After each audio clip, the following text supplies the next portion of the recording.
سورۃ المائدہ آیت نمبر 54 سے 56 تک، 54 سے 56۔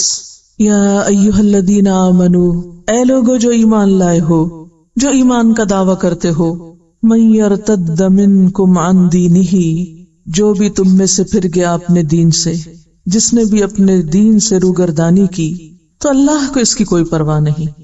ایمان لانے کے بعد اگر اس نے دین سے کوئی دلچسپی ظاہر نہ کی، بلکہ دین کا راستہ مشکل سمجھ کر اس نے چھوڑ دیا، یا دین کا طریقہ ترک کر دیا، یا دین کے لیے کوئی قربانی نہ کی، یا دین کی خدمت کے لیے اس کے دل میں کوئی جذبہ نہ ہوا، یا دین اس کی پرائرٹی نہ ہوئی، تو اللہ کو اس کی کوئی پرواہ نہیں۔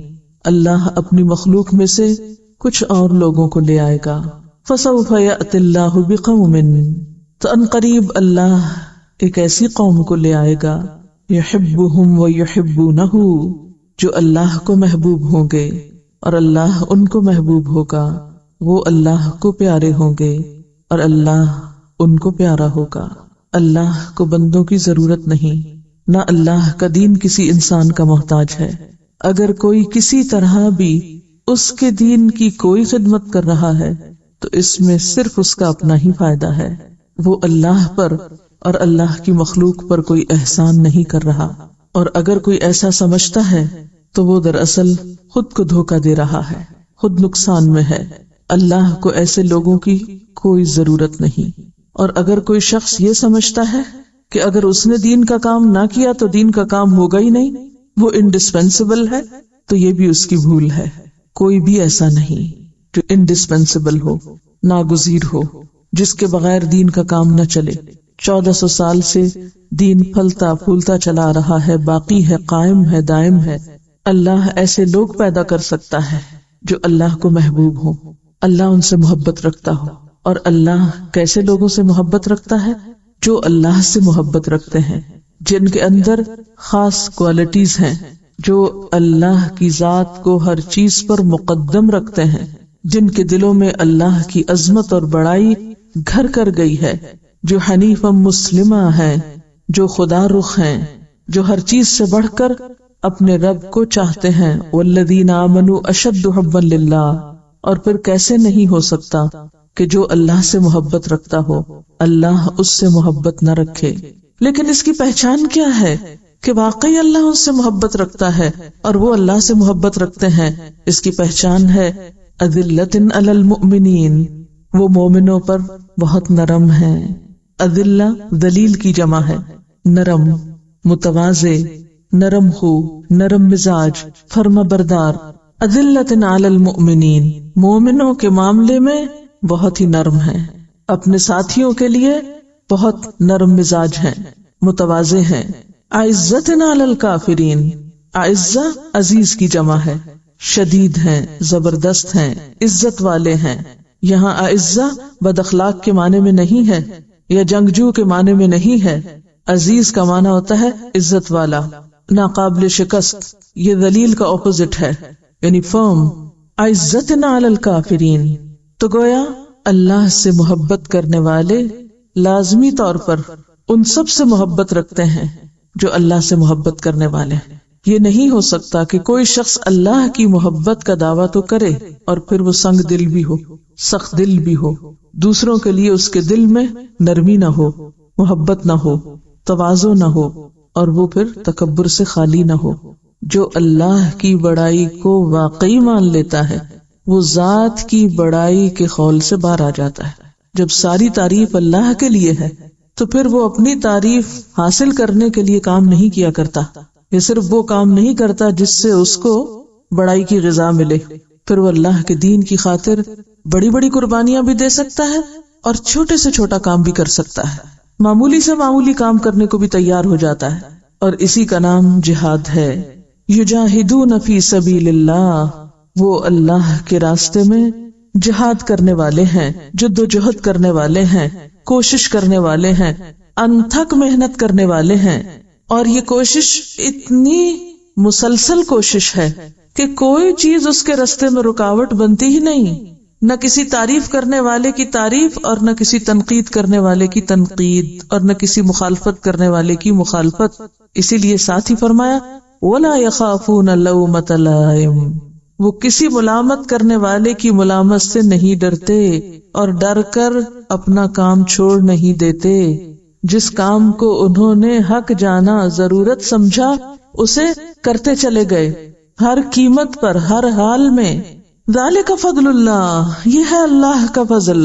یؤتیہ من یشاء، وہ جس کو چاہتا ہے عطا کرتا ہے. اور وہ کس کو عطا کرتا ہے؟ جو خود بھی اپنے لیے کچھ چاہے. واللہ واسع علیم، اور اللہ وسعت والا ہے، علم والا ہے. اس کو سب پتا ہے کہ کون کس چیز کا مستحق ہے، کس کو کیسا فضل دینا چاہیے، کون کس فضل کا مستحق ہے، کس پر کیا انعام و اکرام ہونا چاہیے. اس لیے اس کا یہ فضل ہر ایک کے لیے نہیں، اس کا یہ فضل انہی کے لیے ہے جو ڈیزرو کرتے ہیں. انما ولیکم اللہ، بے شک تمہارا دوست تو اللہ ہے. ورسولہ، اور اس کا رسول. یعنی مخالفتیں ہوں، مشکلات ہوں تو پھر رجوع کس کی طرف؟ اللہ کی طرف. اور پھر رہنمائی اس کے رسول سے. اور ساتھ والذین آمنوا، ایمان والوں کا. کون ایمان والے؟ الذین یقیمون الصلاۃ، جو خود اللہ کے آگے جھکنے والے ہیں، جو نماز قائم کرنے والے ہیں. ان کی سب سے بڑی پہچان یہی ہے. وَيُؤْتُونَ الزَّكَاةَ، اور وہ زکوٰۃ ادا کرنے والے ہیں. دوسروں کے ساتھ اپنی نعمت شیئر کر سکتے ہیں، دوسروں کے خیر خواہ ہیں. وَهُمْ رَاكِعُونَ، اور وہ رکوع کرنے والے ہیں. دوبارہ پھر وہی صفت کہ ان کے اندر تکبر نہیں، عاجزی ہے، جھکاؤ ہے. اللہ کے آگے بھی جھکنے والے ہیں اور بندوں کے لیے بھی کندھے جھکا کر رکھنے والے ہیں. وَمَن يَتَوَلَّ اللَّهَ وَرَسُولَهُ، اور جو کوئی اللہ اور اس کے رسول کو دوست بنائے گا. وَالَّذِينَ آمَنُوا، اور ایمان والوں سے دوستی رکھے گا. فَإِنَّ حِزْبَ اللَّهِ هُمُ الْغَالِبُونَ، تو بے شک اللہ کی جماعت ہی غالب آنے والی ہے. کامیابی اور غلبہ ایسے ہی لوگوں کے لیے ہے کہ جو اللہ تعالیٰ کا حکم ہر حال میں مانے، رسول اللہ صلی اللہ علیہ وسلم کی سنت پر ہر حال میں عمل کرنے والے ہوں، اور اختلاف کے باوجود اہل ایمان کا ساتھ دینے والے ہوں. کیونکہ اہل ایمان سے دوستی ہو نہیں سکتی جب تک کہ ان کی طرف سے پہنچنے والی ناموافق، ناخوشگوار باتوں پر برداشت کی صلاحیت نہ ہو. اختلاف کے باوجود جب تک اتحاد کی صفت نہ ہو. کیونکہ کہنے کو تو جو اللہ اور رسول سے دوستی کرے گا ہم کہتے ہیں تو بہت ہی اچھی بات ہے، ہم تو ضرور کریں گے. اور ایمان والوں سے دوستی کرے گا ہم زبانی اس کا بھی دعویٰ کرتے ہیں، لیکن پھر اس کے بعد عملاً کیا کرتے ہیں کہ کیا واقعی ہماری ان سے دوستی ہوتی ہے، گہرا تعلق ہوتا ہے، یا ہر چھوٹی بڑی خلاف مزاج بات ہمیں ان سے پٹ آف کر دیتی اور دور کر دیتی اور ہم اپنی راہیں الگ کر لیتے ہیں. ایسے ہی لوگ پھر غالب کہاں سے آئیں گے؟ تو یاد رکھیے کہ آج دنیا میں اگر مسلمانوں کو غلبہ حاصل نہیں تو اس کی بنیادی وجہ بھی یہی ہے کہ ان کی دوستی اور محبت اور تعلق کے معیار بدل گئے ہیں. آج اللہ کی رسی کو مضبوط تھامنے کی بجائے، اللہ کے رسول صلی اللہ علیہ وسلم سے اپنا تعلق مضبوط کرنے کی بجائے، اہل ایمان کے ساتھ اتحاد اور اتفاق قائم کرنے کی بجائے، مشکلات میں، تکلیفوں میں مدد کے لیے نظریں دوسروں کی طرف جاتی. اپنوں سے دشمنی ہے اور غیروں سے دوستی ہے. ایسے لوگ غالب کہاں سے ہو سکتے ہیں؟ یا ایھا الذین آمنوا من یرتد منکم، یرتد، ارتد، یرتد سے مرتد، اور ارتداد کا لفظ آپ نے عام طور پر سنا ہوگا. یہ لفظ ہے رے دال دال سے رد کر دینا، ریجیکٹ کر دینا. ایک تو اس کا بہت عام معنی ہے کہ اسلام کو بحیثیت دین کے رد کر دینا، ریجیکٹ کر دینا اور زبان سے اس کا اظہار کر دینا، اور اسلام کو چھوڑ کر کفر کی طرف، کسی اور دین کی طرف جھک جانا اور اس طرف مائل ہو جانا. یعنی دین اسلام کو رد کر کے کسی اور دین کو اختیار کر لینا. ایک تو یہ معنی ہے، اور اس میں زبان کی ڈکلیریشن اور عملی صورتحال دونوں چیزیں ہیں. لیکن ایک اور بھی قسم ہے لوگوں کی. وَمِنَ النَّاسِ مَن يَقُولُ آمَنَّا بِاللَّهِ وَبِالْيَوْمِ الْآخِرِ وَمَا هُمْ بِمُؤْمِنِينَ، جو زبان سے تو کہتے ہیں ہم ایمان لائے باللہ وبالیوم الآخر، لیکن ایمان کے تقاضے پورے نہیں کرتے، اس لیے اللہ تعالیٰ ان کو مومن نہیں مانتے.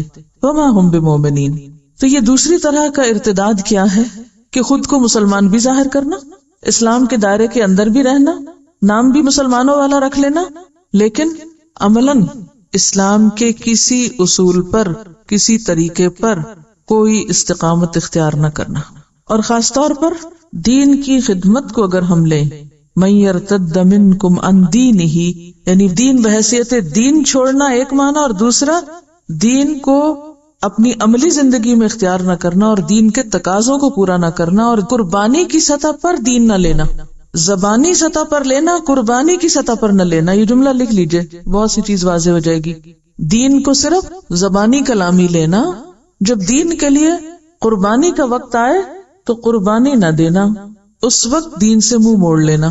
دیکھیے آج ذرا غور کیجئے کہ اللہ تعالیٰ یا ایھا الذین آمنوا کہہ کے پکار رہے ہیں آپ کو، ٹھیک ہے نا؟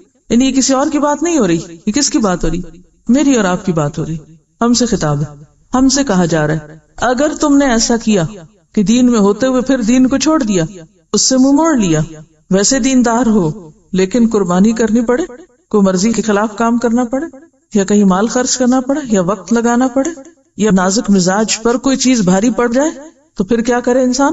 دین کے کام کو خیر بات کہہ دے. تو اب اس کانٹیکسٹ میں آپ اس کو لیجئے، یہ کون کرتے ہیں؟ یہ کافر تو نہیں کرتے، یہ یا ایھا الذین آمنوا ہی کرتے ہیں. قربانی کی سطح پر دین کو نہیں لیتے.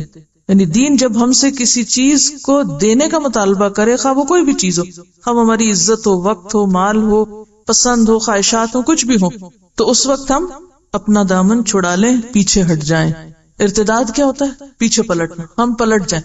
ویسے ہم کہیں اللہ سے محبت، رسول سے محبت، لبیک اللہم لبیک، لیکن جو ہی کوئی مشکل پیش آئے تو قدم پیچھے کھسکانا، کام چوری کرنا، ادھر ادھر چھپنا، بہانے کرنا. اس کی کیا قسمیں ہو سکتی ہیں یہ آپ کو اب سوچنا ہے. عملی زندگی میں ہم کیا کرتے ہیں؟ سوال لکھیے، جب دین ہم سے کوئی قربانی مانگتا ہے، چاہے ذاتی زندگی میں عمل کرنے کی، چاہے اس کو آگے پھیلانے کی، تو اس وقت ہم کون سا دین لیتے ہیں؟ مصلحت والا یا حقیقت والا؟ فَسَوْفَ يَأْتِ اللَّهُ بِقَوْمٍ، اگر تو تم قربانی کے وقت بھاگتے ہو، چھوڑ جاتے ہو، مشکل وقت میں بے وفائی کرتے ہو، تو پھر اللہ تعالیٰ کو تمہاری کوئی ضرورت نہیں. تم تو پھر خس و خاشاک کی طرح ہو جو سیلاب کے اوپر بہتا چلا جاتا ہے اور اس کا کوئی بھی مقام نہیں ہوتا، کہیں اس کا کوئی جماؤ نہیں ہوتا. پھر تو تم ریت کے ذرات کی طرح ہو کہ جو ہر ہوا کے جھونکے کے ساتھ اڑ جائیں. ایسے لوگوں کی اللہ کو پھر ضرورت نہیں، کیونکہ اللہ کے دین کے کام کے لیے، اللہ کے دین کی نمائندگی کے لیے کس چیز کی ضرورت ہے؟ مضبوط لوگوں کی ضرورت ہے. اب صحابہ کرام کا کردار سامنے لائیے. فَسَوْفَ يَأْتِ اللَّهُ بِقَوْمٍ، اللہ پھر اور لوگ لے آئے گا. کیسے؟ يُحِبُّهُمْ وَيُحِبُّونَهُ، ان کے اندر اللہ کی محبت ہر چیز سے بڑھ کر ہوگی اور اللہ بھی ان سے محبت رکھتا ہوگا. بألفاظ دیگر رضی اللہ عنہم ورضوا عنہ. اب یہاں آپ کو صحابہ کرام کا کردار سامنے رکھنا ہوگا کیونکہ وہ اس کی بہترین مثال تھے. یحبہم ویحبونہ کی ان کی بنیادی خوبی کیا تھی؟ اذلۃ علی المؤمنین، وہ آپس میں بڑے نرم مزاج تھے، باہم شیر و شکر تھے، گھلے ملے ہوئے تھے، یکجان تھے، سیسا پلاوی دیوار کی طرح تھے، کأنہم بنیان مرصوص تھے، ایک جسم کی طرح تھے. اسی لیے ان کے اندر غیر معمولی طاقت پیدا ہو گئی تھی اور انہوں نے بڑے سے بڑے مشکل مرحلے آسانی سے پار کر لیے تھے. صحیح بخاری میں آتا ہے رسول اللہ صلی اللہ علیہ وسلم نے فرمایا لا يرحم اللہ من عبادہ الا الرحماء، اللہ اپنے بندوں میں سے صرف انہی پہ رحم کرتا ہے جو خود رحم کرنے والے ہوں. یعنی محبت انسان کے اندر باہم رحمت اور ایک دوسرے کی خیرخواہی کا جذبہ پیدا کرتی. اب آپ دیکھیے کہ یہاں صحابہ کرام کے باہمی تعلقات کو ایک خوبصورت معاشرے کی تصویر کشی کی جا رہی ہے کہ وہ کیا ہے؟ اذلۃ علی المؤمنین، سب ایک دوسرے کے لیے نرم ہے، ادھر بھی جھکاؤ ہے، ادھر بھی جھکاؤ ہے، ادھر بھی جھکاؤ ہے، ادھر بھی جھکاؤ. ایک ایسے گروہ کا تصور ذہن میں لائیے کہ جو باہم ایک دوسرے کے لیے نرم ہے، اور کچھ ایسے لوگوں کو ذہن میں لائیے کہ کوئی کسی کی سننے کو تیار نہیں، ہر ایک دوسرے کے سامنے سیسا پلائی دیوار کی طرح کہ جس میں کوئی رکھنا نہیں